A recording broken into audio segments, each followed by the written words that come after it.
अस्सलामुअलैकुम वरहमतुल्लाहि वबरकातुहू। मेरे प्यारे दोस्तों, मैं उम्मीद करता हूँ आप सब लोग खैरियत से होंगे। प्यारे दोस्तों, अगर जो इंसान भी रोज़ाना सूरह यासीन को पढ़ता है या फिर सुनता है तो उस इंसान की ज़िंदगी में कभी भी परेशानियां नहीं आती हैं। वो इंसान अपनी ज़िंदगी में बहुत ही ज़्यादा खुश रहने लगता है। प्यारे दोस्तों, अगर आपका कोई कारोबार है, आपका कारोबार अच्छे से चल नहीं पा रहा है, फ़ायदा होने की जगह नुकसान हुआ जा रहा है, तो आप लोग रोज़ाना सूरह यासीन को पढ़ना शुरू कर दें या फिर डेली हमारे चैनल से सुन लिया करें। इंशाअल्लाह तबारक व तआला मुझे पूरी उम्मीद है आपके कारोबार में बेपनाह बरकत होने लगेगी। आपका कारोबार तेजी से चलने लगेगा, गैप से मदद आना शुरू हो जाएगी। प्यारे दोस्तों, सूरह यासीन एक बहुत ही पावरफुल सूरह है। सूरह यासीन को कुरान पाक का दिल भी कहा जाता है। सूरह यासीन की बहुत ही ज्यादा फजीलतें हैं, बहुत ही बरकत वाली ये सूरह है। अब आप लोग यहीं से अंदाजा लगा सकते हैं कि जिस सूरह मुबारक को कुरान पाक का दिल कहा जाता है उसके कितने ज्यादा फायदे होंगे। प्यारे दोस्तों, सूरह यासीन के बहुत ही ज्यादा फायदे हैं, बहुत ही बरकत वाली ये सूरह है। प्यारे दोस्तों, अगर जो कोई भी इंसान अपनी दुकान पर बैठकर रोजाना सूरह यासीन को पढ़ता है या फिर सुनता है तो उसकी दुकान में गैप से मदद आना शुरू हो जाती है, उसकी दुकान में कस्टमर आना शुरू हो जाते हैं। प्यारे दोस्तों, अगर आपके घर में बहुत ज्यादा परेशानियां हैं, पैसा बहुत जल्दी खत्म हो जाता है, पैसा आता है और बहुत ही जल्दी खत्म हो जाता है, तो मेरे प्यारे दोस्तों, आप लोग रोजाना फजर की नमाज पढ़ने के बाद सूरह यासीन को पढ़ा करें या फिर इस वीडियो के अंदर सुना करें। इंशाअल्लाह तबारक व तआला मुझे पूरी उम्मीद है आपके कारोबार में, आपके घर में बेपनाह बरकत होने लगेगी। अगर आपके घर में, कारोबार में, दुकान में कहीं भी अभी किसी ने जादू बंदिश करा दी है तो आप लोग भी सूरह यासीन को पढ़ना शुरू कर दे या फिर डेली सुन लिया करें। इंशाल्लाह जादू बंदिश हमेशा के लिए खत्म हो जाएगी। मेरे प्यारे दोस्तों, अगर जो कोई भी इंसान जिस मकसद के लिए सूरह यासीन को पढ़ता है या फिर सुनता है तो उस इंसान का वो मकसद बहुत ही जल्दी पूरा हो जाता है। तो आइए मेरे प्यारे दोस्तों, आप लोग अपने मकसद को अपने दिल में रखिए। मैं आप लोगों को सुना देता हूँ सूरह यासीन। आप लोग दिल लगाकर पूरे यकीन के साथ सुने। इंशाल्लाह चंद दिन नहीं गुजरेंगे और आप लोगों को इससे फायदा दिखना शुरू हो जाएगा। पर उससे पहले मेरे प्यारे दोस्तों, अगर आप लोगों ने हमें अभी तक सब्सक्राइब नहीं किया है तो जल्दी से हमें सब्सक्राइब कर ले और हमारी इस प्यार सी वीडियो को दिल से लाइक करके कमेंट बॉक्स में आमीन जरूर लिखिएगा और हमारी इस प्यार सी वीडियो को अपने तमाम दोस्तों तक जरूर शेयर करें ताकि वो भी सूरह यासीन को सुन सके। प्यारे दोस्तों, अगर आपकी शेयरिंग की वजह से किसी एक इंसान ने भी सूरह मुबारक को सुन लिया तो इसका सवाब आपको भी मिलता रहेगा जब तक ये वीडियो चलती रहेगी। तो जल्दी से इस वीडियो को शेयर करें और इस वीडियो के अंदर सूरह यासीन को दिल लगाकर पूरे यकीन के साथ सुने। और हाँ मेरे दोस्तों, मैं आप लोगों को एक बात और बता दूंगा, अगर आप लोग अल्लाह पर यकीन रख कर इस सूरह मुबारक को मुकम्मल सुनेंगे तभी आप लोगों को इससे फायदा हासिल होगा। अगर आप लोग अल्लाह पर यकीन रख कर इस सूरह मुबारक को मुकम्मल नहीं सुनेंगे तो आप लोगों को इससे फायदा हासिल नहीं होगा। तो आप लोग अल्लाह पर यकीन रख कर इस सूरह मुबारक को मुकम्मल सुने। तो ये लीजिए मेरे प्यारे दोस्तों, आप लोग सुन लीजिए सूरह यासीन दिल लगाकर पूरे यकीन के साथ।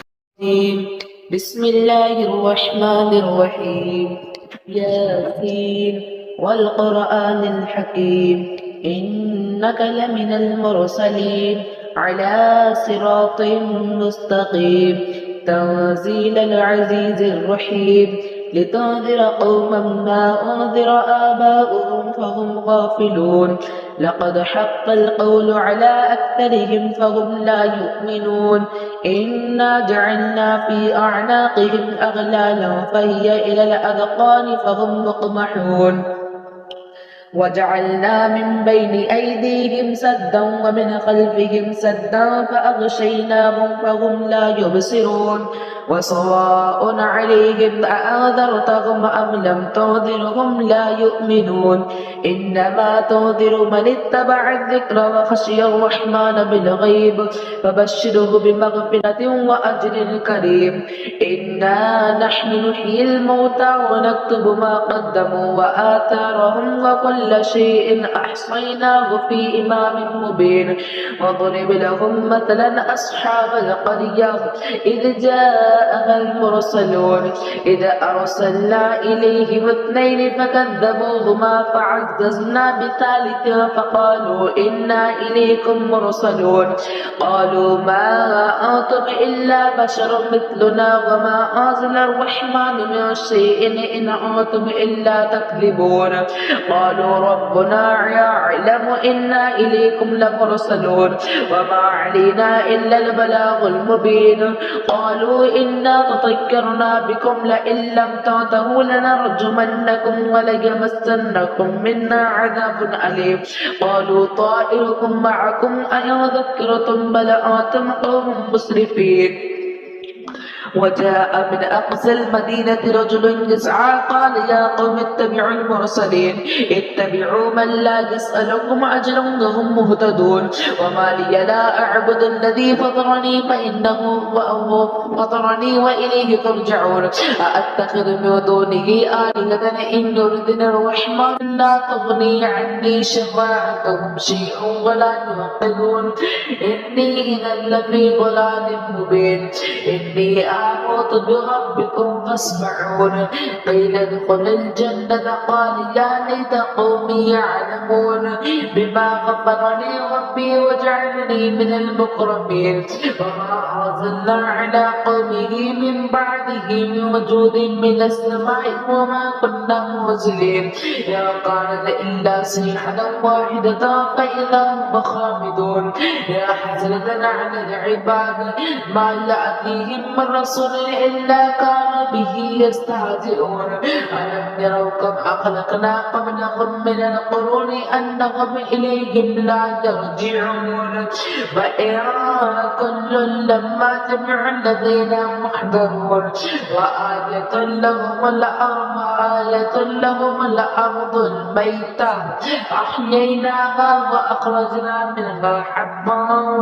فمنه يأكلون وجعلنا فيها جنات من نخيل وأعناب وفجرنا فيها من العيون ليأكلوا من ثمره وما عملته أيديهم أفلا يشكرون سبحان الذي خلق الأزواج كلها مما تنبت الأرض ومن أنفسهم ومما يعلمون وآية لهم الليل نسلخ منه النهار فإذا هم مظلمون والشمس تجري لمستقر لها ذلك تقدير العزيز العليم والقمر قدرناه منازل حتى عاد كالعرجون القديم لا الشمس ينبغي لها أن تدرك القمر ولا الليل سابق النهار وكلنا في فلك يسبحون وآية لهم أنا حملنا ذريتهم في الفلك المشحون وخلقنا لهم من مثله ما يركبون وإن نشأ نغرقهم فلا صريخ لهم ولا هم يوقظون إلا رحمة منا ومتاعا إلى حين وإذا قيل لهم اتقوا ما بين أيديهم وما خلفكم لعلكم ترحمون وما تأتيهم من آية من آيات ربهم إلا كانوا عنها معرضين وإذا قيل لهم أنفقوا مما رزقكم الله قال الذين كفروا للذين آمنوا أنطعم من لو يشاء الله أطعمه إن أنتم إلا في ضلال مبين ويقولون متى هذا الوعد إن كنتم صادقين ما ينظرون إلا صيحة واحدة تأخذهم وهم يخصمون فلا يستطيعون توصية ولا إلى أهلهم يرجعون ونفخ في الصور فإذا هم من الأجداث إلى ربهم يوصلون قالوا يا ويلنا من بعثنا من مرقدنا هذا ما وعد الرحمن وصدق المرسلون إن كانت إلا صيحة واحدة فإذا هم جميع لدينا محضرون فاليوم لا تظلم نفس شيئا ولا تجزون إلا ما كنتم تعملون إن أصحاب الجنة اليوم في شغل فاكهون هم وأزواجهم في ظلال على الأرائك متكئون لهم فيها فاكهة ولهم ما يدعون سلام قولا من رب رحيم وامتاز اليوم أيها المجرمون ألم أعهد إليكم يا بني آدم أن لا تعبدوا الشيطان إنه لكم عدو مبين وأن اعبدوني هذا صراط مستقيم ولقد أضل منكم جبلا كثيرا أفلم تكونوا تعقلون هذه جهنم التي كنتم توعدون تعملون اصلوها اليوم بما كنتم تكفرون اليوم نختم على أفواههم وتكلمنا أيديهم وتشهد أرجلهم بما كانوا يكسبون ولو نشاء لطمسنا على أعينهم فاستبقوا الصراط فأنى يبصرون ولو نشاء لمسخناهم على مكانتهم فما استطاعوا مضيا ولا يرجعون ومن نعمره ننكسه في الخلق أفلا يعقلون وما علمناه الشعر وما ينبغي له إن هو إلا ذكر وقرآن مبين لينذر ما كان حجا ويحق القول على الكافرين أولم يروا أنا خلقنا لهم مما عملت أيدينا أنعاما فهم لها مالكون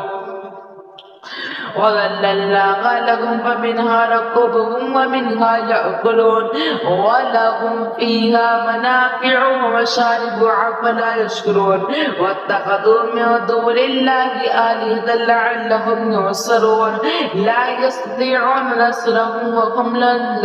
لهم جند محضرون فلا يحزنك قولهم إنا نعلم ما يسرون وما يعلنون أولم ير الإنسان أنا خلقناه من نطفة فإذا هو خصيم مبين وضرب لنا مثلا ونسي خلقه قال من يحيي العظام وهي رميم قل يحييها الذي أنشأها أول مرة وهو بكل خلق عليم الذي جعل لكم من الشجر الأخضر نارا فإذا أنتم منه توقدون أوليس الذي خلق السماوات والأرض بقادر على أن يخلق مثلهم بلى وهو الخلاق العليم إنما أمره إذا أراد شيئا أن يقول له كن فيكون فسبحان الذي بيده ملكوت كل شيء وإليه ترجعون